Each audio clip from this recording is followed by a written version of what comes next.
आज की कहानी का शीर्षक है भाग्यशाली चांदी का सिक्का। तो चलिए कहानी शुरू करते हैं। रामलाल मशकी पूरे वाराणसी में मशहूर था।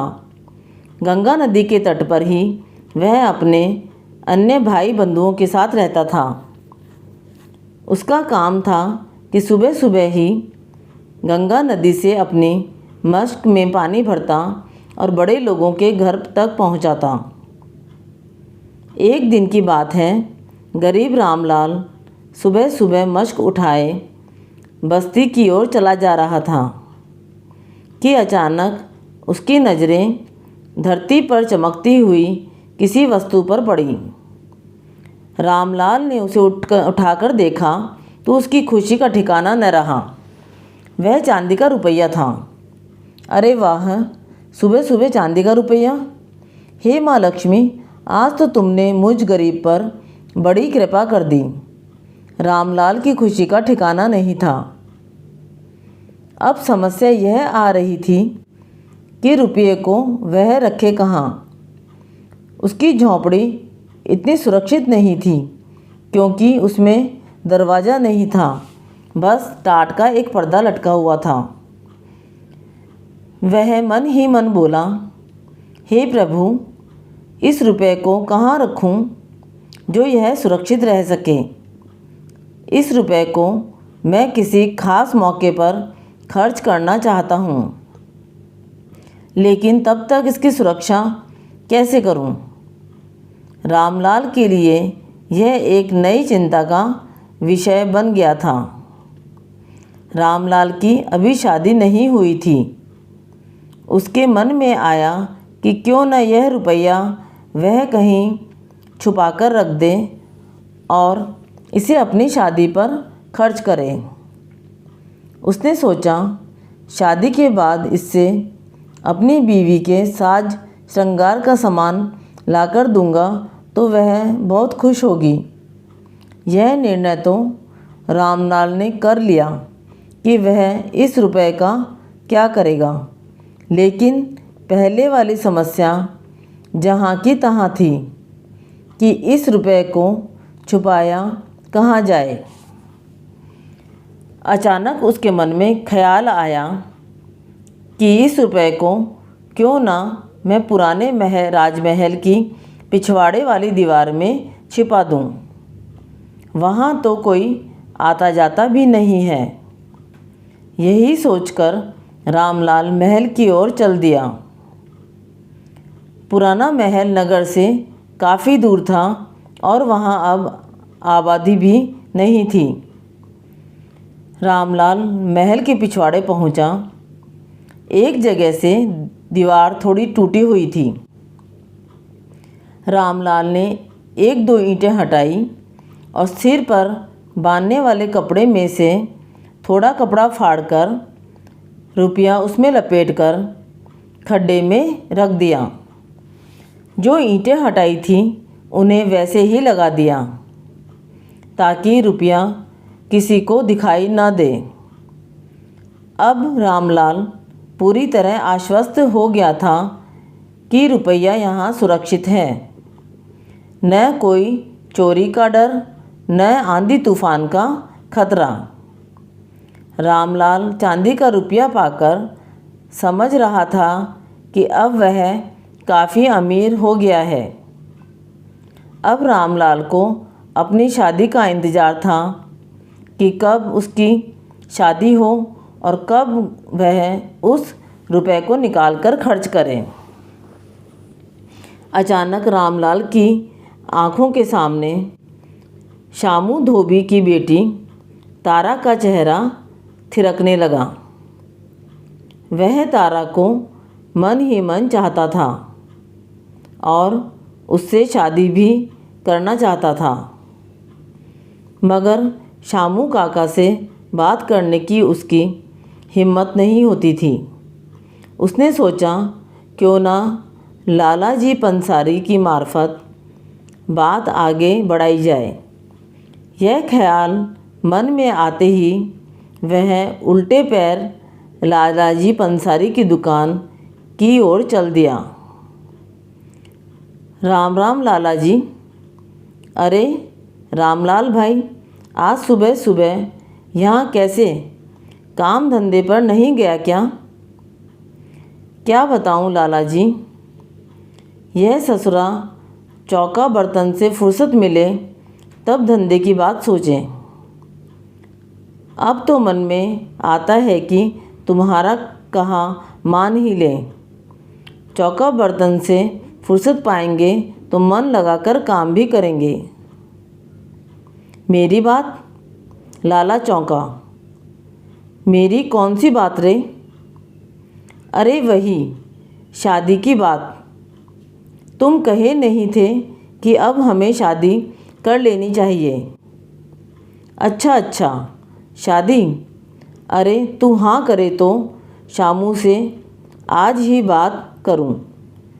कई बार कह चुका है कि लाला कोई अच्छा सा और मेहनती लड़का बताओ। अरे तो हम कौन से कम मेहनती हैं लाला जी, आप बात पक्की करवा दो तो हम चट मंगनी और पट ब्याह कर लें। और फिर लालाजी पंसारी ने शामू धोबी से बात करके उसकी बेटी तारा से रामलाल की शादी पक्की करवा दी। दूसरे दिन ही दोनों की शादी भी हो गई। शादी करके तारा रामलाल की झोंपड़ी में आ गई। दोनों पति पत्नी खुशी खुशी अपने दिन गुजारने लगे। शादी के बाद रामलाल तारा के प्यार में ऐसा खो गया कि उसे रुपए का ध्यान ही ना रहा। वह तो बस काम पर जाता और जो 2-4 पैसे कमा कर लाता तारा के हाथ पर रख देता। आषाढ़ के महीने में गंगा तट पर हर साल मेला लगा करता था। एक दिन तारा ने उसे प्यार से कहा, सुनो जी, क्या मुझे मेला घुमाने नहीं ले चलोगे? यह सुनकर रामलाल घर से बाहर आ गया। वह बड़ी चिंता में डूब गया था कि आखिर तारा को मेला घुमाने के लिए पैसा कहाँ से लाए। अचानक रामलाल खुशी से उछल पड़ा। एकाएक ही उसे उस रुपए की याद आई जो शादी के कुछ दिन पहले वह पुराने राजमहल की दीवार में छिपाकर आया था। उस रुपए को पाकर ही तो उसके मन में शादी करने का विचार आया था। और शादी के बाद तारा के प्यार में वह उस रुपए को ही भूल गया था। वह तेज़ी से उठकर अपनी झोंपड़ी में गया और तारा के सामने खुशी से नाचने लगा। यह देखकर तारा बोली, अभी तो मेला जाने के नाम से तुम्हारी हवाइयाँ उड़ गई थी और अब ऐसे खुश हो रहे हो जैसे तुम्हारे हाथ कोई खजाना लग गया हो। खजाना ही हाथ लग गया समझ लो तारा। यह कहते हुए उसने तारा को रुपए वाली पूरी बात बता दी। अरे वाह, चांदी के 1 रुपए से तो हम काफ़ी चीज़ें खरीद सकते हैं। तारा खुश होकर बोली, देखो जी, मैं तो अपने कानों के झुमके ज़रूर खरीदूँगी। हाँ हाँ, ज़रूर खरीदना। अब मैं जल्दी से जाकर रुपया निकाल कर लाता हूँ। तुम तैयार हो जाओ, हम आज ही मेला देखने चलेंगे। और फिर रामलाल महल के पिछवाड़े वाली दीवार से रुपया निकालने चल दिया। उस रुपए को रामदीन अपने लिए बड़ा भाग्यशाली समझ रहा था, क्योंकि उसी की बदौलत उसकी तारा से शादी हुई थी। उसके लिए तो सारी दुनिया की दौलत एक तरफ थी और वह रुपया एक तरफ। रामलाल तेज़ी से पुराने महल की ओर भागा जा रहा था। जिस सड़क पर वह भागा जा रहा था वह जंगल में स्थित पुराने महल की ओर जा रही थी। वहीं एक और नया राजमहल था।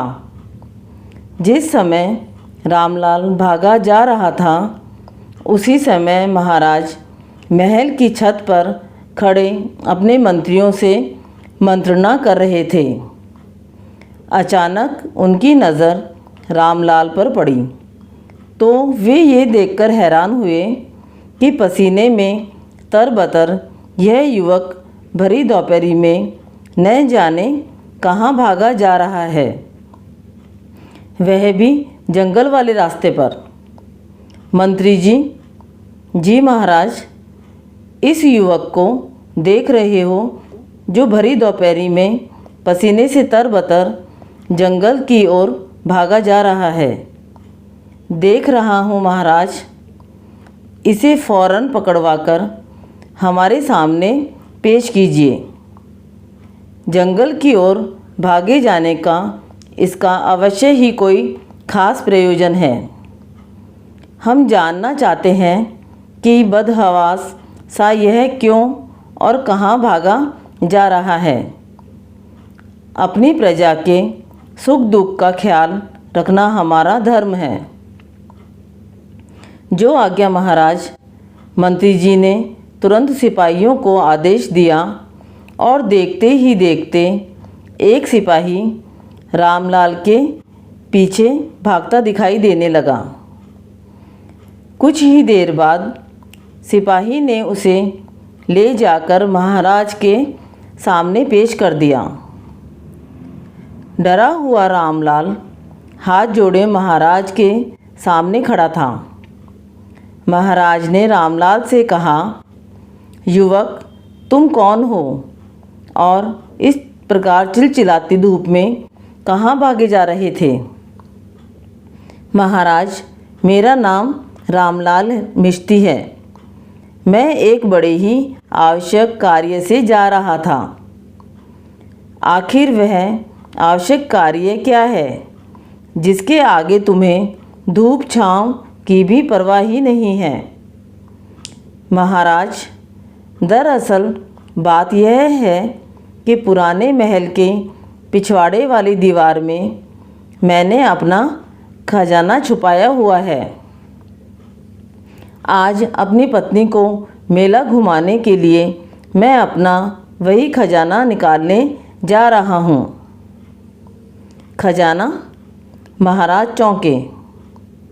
जी महाराज, तुम्हारे पास कितना खजाना है, युवक, जो तुम इस कदर भागे जा रहे हो।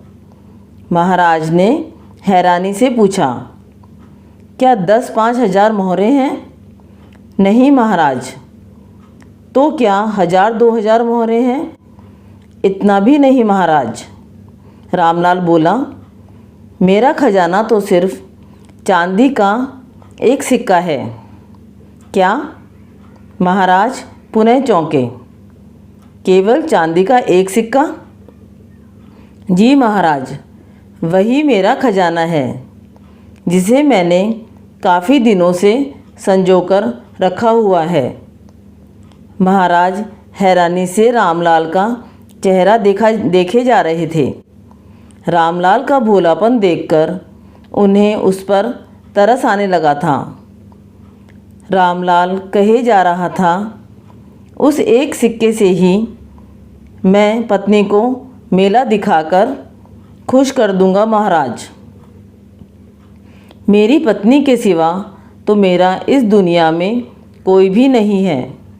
महाराज, यदि ऐसी बात है तो हम तुम्हें अपने खजाने से चांदी का एक सिक्का दिला देते हैं। उसे लेकर तुम घर जाओ और पत्नी के साथ मेला देखाओ। उस एक सिक्के के लिए इस चिलचिलाती धूप में दौड़ने से क्या लाभ।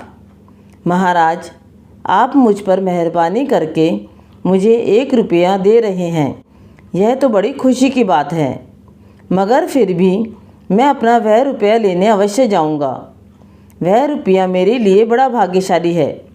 देखो रामलाल, इस भरी दोपहरी में जंगल की ओर जाने का विचार त्याग दो। तुम हमारी प्रजा हो और हम राजा हैं। अपनी प्रजा के सुख दुख का ख्याल रखना हमारा कर्तव्य है। तुम्हें चांदी का एक सिक्का कम लगता है तो हम 2 सिक्के दिलवा देते हैं। आप हमारे अन्नदाता हैं महाराज। आप कृपा करके जो भी देंगे मैं सहर्ष स्वीकार कर लूँगा। किंतु क्या? मैं अपना वह रुपया लेने जंगल में अवश्य जाऊँगा। यदि हम तुम्हें 100 मोहरें दे तो क्या तब भी? हाँ महाराज, तब भी। अजीब बेवकूफ़ और ज़िद्दी युवक है। 100 मोहरें लेकर भी अपना एक सिक्का छोड़ने को तैयार नहीं। आखिर ऐसी क्या विशेषता है उस सिक्के में? सोचते हुए महाराज ने पूछा, अरे युवक, तेरे उस सिक्के की क्या विशेषता है जो 100 मोहरें के बदले भी तुम उसका मुँह छोड़ने को तैयार नहीं? महाराज, मैं बता चुका हूँ कि मेरे लिए वह सिक्का बड़ा ही भाग्यशाली है। यदि मुझे वह सिक्का नहीं मिला होता तो मैंने शादी भी ना की होती। यदि शादी ना करता तो मुझे तारा जैसी सुंदर और सुशील पत्नी भी ना मिली होती। इसलिए महाराज, वह रुपया मेरे लिए बहुत कीमती है। रामलाल की बातें सुनकर महाराज ने सोचा कि यह लड़का ईमानदार है या लालची, इसकी परीक्षा लेनी चाहिए। अतः वे बोले, रामलाल, यदि हम तुम्हें 1000 मोहरें दें तो क्या तब भी तुम उस रुपये को लेने जाओगे? हाँ महाराज, उस रुपये को तो मैं अवश्य लेने जाऊंगा, क्योंकि वह रुपया मैंने अपनी पत्नी पर ही खर्च करने का निर्णय लेकर छिपाया था। अब उसी रुपये से मैं उसे मेला घुमाऊंगा। मगर जब हम तुम्हें उस रुपये से 1000 गुना अधिक धन दे रहे हैं तो तुम उस रुपये का लालच छोड़ क्यों नहीं देते? क्षमा करें महाराज, यदि मैं अधिक धन के लालच में उस रुपये का मुँह छोड़ दूंगा तो जीवन भर मेरी आत्मा पर एक बोझ सा बना रहेगा। कहते हैं 3 हटें बहुत बुरी होती है, राजहट, बालहट और योगहट। जहाँ मासूम रामलाल अपनी हट पर कायम था कि पत्नी को उसी रुपये से मेला दिखाऊंगा, वहीं महाराज के मन में भी हट की भावना उत्पन्न हो गई कि चाहे जो भी हो, चाहे कितनी भी भारी कीमत क्यों न चुकानी पड़े, इस युवक को वह रुपया लेने नहीं जाने दूंगा। यह सोचकर वह बोले, देखो रामलाल, यह हमारी हट है कि हम तुम्हें वह रुपया लेने नहीं जाने देंगे। इसके बदले हमें भले ही कितनी भी भारी कीमत क्यों न चुकानी पड़े, उस रुपये के बदले हम तुम्हें मुँह मांगी दौलत देने को तैयार हैं। अधिक धन दौलत इंसान की बुद्धि भ्रष्ट कर देती है महाराज। मैं तो मेहनतकश इंसान हूँ। हम लोगों को तो पेट भरने लायक धन मिल जाए वही बहुत है। आपकी भारी से भारी दौलत भी मुझे वह खुशी नहीं दे सकती जो खुशी उस रुपये को पाकर मुझे हासिल होगी। हम तुम्हारे विचार जानकर बहुत खुश हुए रामलाल। तुम लालची नहीं हो। तुम जैसे नौजवान जिस राज्य में हो वह राज्य अवश्य ही उन्नति करता है। हम खुश होकर तुम्हें अपने राज्य का आधा भाग इनाम में देते हैं, मगर शर्त हमारी वही है कि तुम वह रुपया लेने नहीं जाओगे। राजा ने दृढ़तापूर्वक कहा। वह राजहट कर रहे थे। अब रामलाल समझ गया कि महाराज जिद पर अड़ गए हैं। यदि उसने उस रुपये को लाने की जिद न छोड़ी तो उसे इनाम के बदले दंड भी दिया जा सकता है। अतः अब तो भलाई इसी में है कि कोई ऐसी तरकीब लगानी चाहिए कि महाराज का कोप भाजन भी न बनना पड़े और वह रुपया भी मिल जाए। अतः वह बोला, महाराज, आपकी आज्ञा सिर माथे पर, किंतु आप मुझे राज्य का वही हिस्सा दें जो मैं चाहता हूँ। शाबाश, यह हुई ना बात। प्रजा को सदा अपने राजा की आज्ञा का पालन करना चाहिए। बोलो, तुम्हें हमारे राज्य का कौन सा हिस्सा स्वीकार है? हम वचन देते हैं तुम्हें वही हिस्सा दिया जाएगा। काफ़ी सोच विचार कर रामलाल बोला, मुझे उत्तरी हिस्सा चाहिए महाराज। ओह रामलाल, तुम सचमुच बहुत बुद्धिमान हो। अपने बुद्धि बल से तुमने हमारे आदेश मानकर हमें भी संतुष्ट कर दिया और अपना वह रुपया भी प्राप्त कर लिया, क्योंकि हमारे उत्तरी राज्य में ही वह पुराना महल है जिसमें तुमने वह रुपया छुपा कर रखा है। तुम बुद्धिमान ही नहीं, दृढ़ निश्चयी भी हो। तुम जैसे युवक सदैव उन्नति करते हैं। हमें गर्व है कि तुम जैसा होनहार युवक हमारे राज्य में पैदा हुआ। रामलाल बोला, और वह भाग्यशाली रुपया भी महाराज, जिसके कारण मैंने आपकी खुशी से आपके राज्य का आधा हिस्सा भी पा लिया। अब आप ही बताएं कि मैं उस भाग्यशाली रुपए का मोह कैसे छोड़ सकता हूँ। महाराज रामलाल के दृढ़ निश्चय और बुद्धिमत्ता के समक्ष नतमस्तक हो गए। उस दिन उन्होंने रामलाल को राज्य का आधा हिस्सा देकर वहाँ का राजा बना दिया। राजा बनते ही रामलाल सबसे पहले पुराने महल की ओर रवाना हुआ। वहाँ पहुंचकर उसने दीवार से अपना वह रुपया प्राप्त किया और उसे चूम कर माथे से लगाकर बोला, तुम बहुत महान हो, तुम्हारे कारण ही मेरे नसीब जाग गए मित्र। यदि तुम मुझे ना मिले होते तो ना सुंदर और सुशील पत्नी मिलती और ना ही यह राज्य मिलता। आपको ये कहानी पसंद आई तो कहानी को लाइक व शेयर ज़रूर करें। चैनल पर नए हैं तो चैनल को सब्सक्राइब करना ना भूलें। कहानी सुनने के लिए धन्यवाद।